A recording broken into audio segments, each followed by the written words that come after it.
China's economy is slowing down, and everyone's blaming COVID lockdowns, the property crisis, or Xi Jinping's regulatory crackdowns. But what if I told you the real threat to China's economic engine isn't coming from the government or global markets? What if the actual collapse is being engineered by millions of young Chinese people who've simply decided to stop trying? They call it Tang Ping, lying flat, and it's not laziness. It's a calculated rejection of the system that promised them everything and delivered nothing but exhaustion. Here's what mainstream media gets wrong.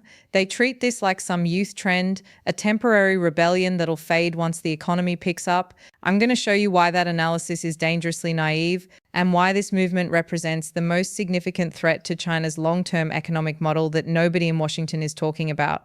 Let me show you the numbers that matter. In 2023, youth unemployment in China hit 21.3% before the government literally stopped publishing the data. Think about that. The numbers got so bad, they just stopped counting. But here's the thing, unemployment isn't even the real story. The real story is the employed youth who are deliberately underperforming, the college graduates driving delivery scooters, not because they can't find better jobs, but because they've rejected the entire ladder they were supposed to climb. When I spoke with a former Alibaba employee in Hangzhou last year, he told me something that stuck with me. He said, I worked 996 for 3 years, that's 9 a.m. to 9 p.m., 6 days a week, and I saved enough to almost afford a down payment on an apartment. Then property prices jumped 40% in 8 months.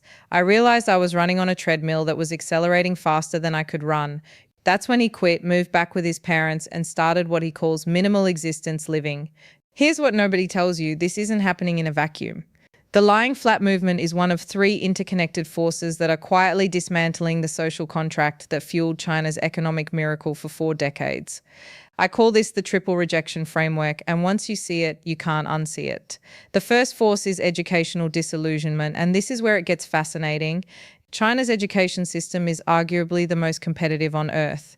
Students spend their entire childhoods preparing for the Gaokao, the national college entrance exam that essentially determines their entire future in a single 9-hour test. The top universities accept less than 0.1% of applicants. We're talking about acceptance rates that make Harvard look like a community college. For decades, this system worked because there was a clear equation: brutal sacrifice equals guaranteed prosperity. Study hard, get into a good university, land a job at a state-owned enterprise or a tech giant, buy an apartment, get married, have a kid. The Chinese dream. But here's what changed. In 2022, Chinese universities graduated 10.76 million students. That's not a rounded number, 10.76 million, the most educated generation in Chinese history. And they entered a job market that had maybe 6 million positions that matched their qualifications. Let me show you what this actually means. A graduate with a degree in computer science from a second-tier university in Chengdu told me he received 47 rejection letters before he stopped applying. He now works part-time at a bookstore and spends his afternoons playing video games. His parents spent approximately 180,000 yuan, that's about $25,000 on his education. His current salary, 3,200 yuan per month. That's $441. The return on investment isn't just bad, it's catastrophic. Stay with me because what comes next changes everything. This educational disillusionment isn't creating angry protesters demanding reform. It's creating something far more dangerous to the system: complete withdrawal. These aren't revolutionaries, they're deserters, and that's just the first layer. The second force is even more insidious, and it's the one that makes most Western analysts completely miss what's actually happening. Let me show you. So here's the second force at work, and this one operates completely differently. I call it housing futility, and it's not just about expensive real estate. It's about the psychological break that happens when an entire generation does the math and realizes the game is rigged beyond any possibility of winning. Most people think China's property crisis is about Evergrande defaulting or local governments losing land sale revenue. But here's what's really happening. The housing market was the last remaining pillar of the social contract, and it just collapsed in slow motion. Let me give you the specific numbers. In 2023, the average property price in Beijing was 63,200 yuan per square meter. A modest 60 square meter apartment, that's about 645 square feet, cost approximately 3.79 million yuan. That's 523,000 US dollars for an apartment smaller than most American one-bedroom units. Now here's where it gets mathematically impossible. The average salary for a college graduate in Beijing is around 8,700 yuan per month. Even if you saved every single yuan, didn't eat, didn't pay rent, didn't exist, it would take you 36 years to buy that apartment outright. But nobody buys outright. You need a 30% down payment minimum. That's 1.137 million yuan. At that salary, saving 30% of your income, you're looking at 36.5 years just to save the down payment. And that's assuming prices don't increase, which they did every single year until 2022. Here's what matters. An entire generation did this exact calculation and came to the same conclusion. They can't win, so they stopped playing. If you want to understand why lying flat became a movement and not just a meme, just look at what happened in the marriage rates. In 2013, China had 13.47 million marriages. In 2022, that number dropped to 6.83 million. It fell by half in less than a decade. Why? Because in Chinese culture, you don't get married until you own property. It's not even considered an option. The woman's family expects it. Society expects it. You expect it. But when property becomes mathematically unattainable, marriage becomes impossible. And when marriage becomes impossible, birth rates collapse. This connects to something even bigger, and I'll show you in a minute. But first, I need you to understand the mechanism here. A senior economist at a Beijing think tank told me off the record, and he made me promise not to use his name, the government understands the property crisis in terms of financial stability and local government debt. What they don't understand is that we've broken the aspirational psychology of an entire generation. You can't just lower interest rates and fix that. Here's the part that should terrify Chinese policymakers. Lying flat adherents aren't asking for reform. They're not protesting for affordable housing or better wages. They've moved past demands entirely. They've entered what I call post-hope economics. They're not fighting the system. They're just opting out. Let me show you what this looks like in practice. There's a 28-year-old woman in Shenzhen who became semi-famous on Chinese social media for posting her monthly budget. Her rent, 1,200 yuan for a shared room. Food, 600 yuan, mostly rice and vegetables. Entertainment, 200 yuan. Total monthly expenses, 2,000 yuan. She works part-time, 20 hours a week, making just enough to cover this minimal lifestyle. She has a master's degree in finance. When asked why she doesn't pursue a full-time career, her response went viral. Why would I trade my entire life for an apartment I'll never own and a marriage I can't afford? I choose to keep my time instead. That sentence represents a philosophical shift that most Western economists completely miss. This isn't about economic cycles or policy adjustments. This is about a generation that's redefining what constitutes a rational choice. If you're finding this valuable, hit that like button, because the third force is the one that pulls all of this together, and it's the most uncomfortable truth of all. But before we get there, you need to understand how housing futility and educational disillusionment created the perfect conditions for the final force. The third force is what I call systemic exhaustion. And here's the uncomfortable truth that makes Chinese officials genuinely nervous. This isn't about wanting less. It's about recognizing that the entire system is designed to extract maximum productivity while delivering minimum dignity. Let me explain what I mean by that. The 996 work culture, 9 a.m. to 9 p.m., 6 days a week, wasn't some accidental development. It was explicitly celebrated by China's tech billionaires as the price of success. Jack Ma famously said, working 996 was a blessing and a huge fortune.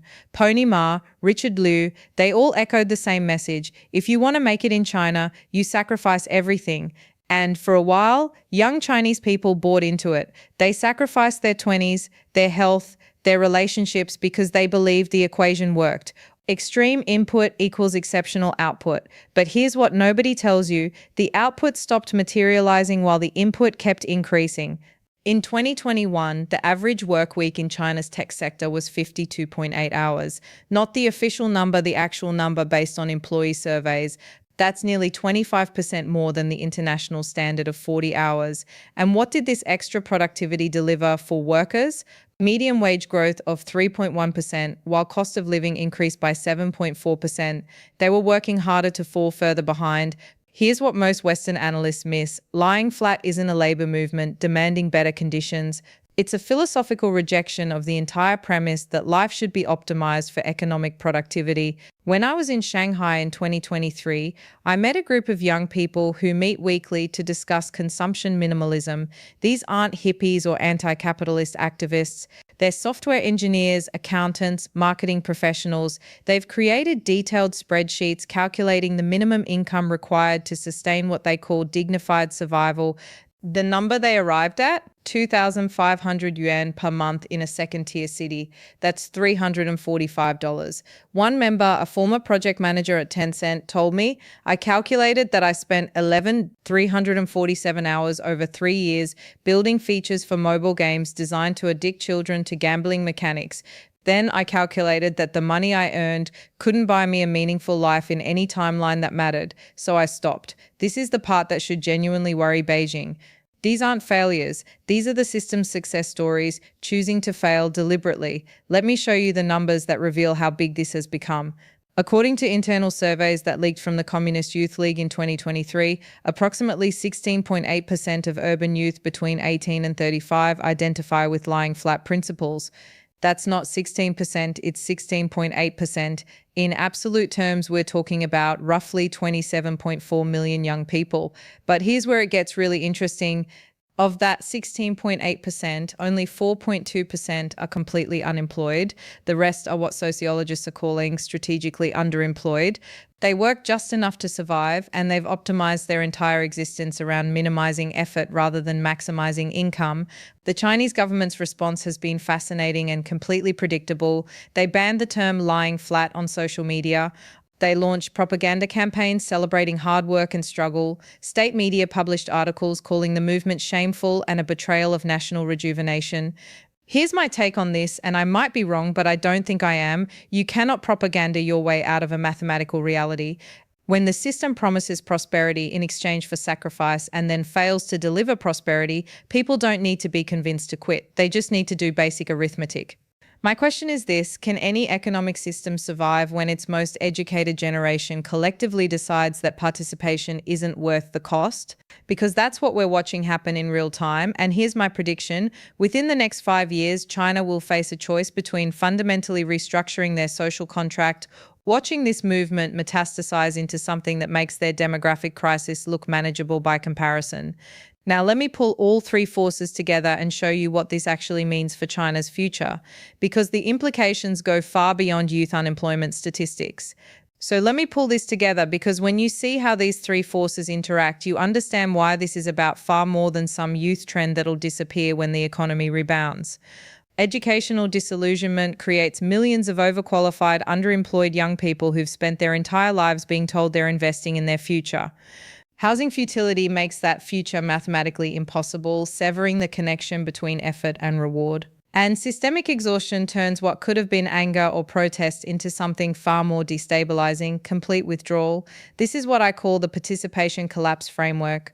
And here's what makes it so dangerous. It's not ideological. You can't arrest it. You can't censor it. You can't propaganda it away. It's a rational response to irrational conditions.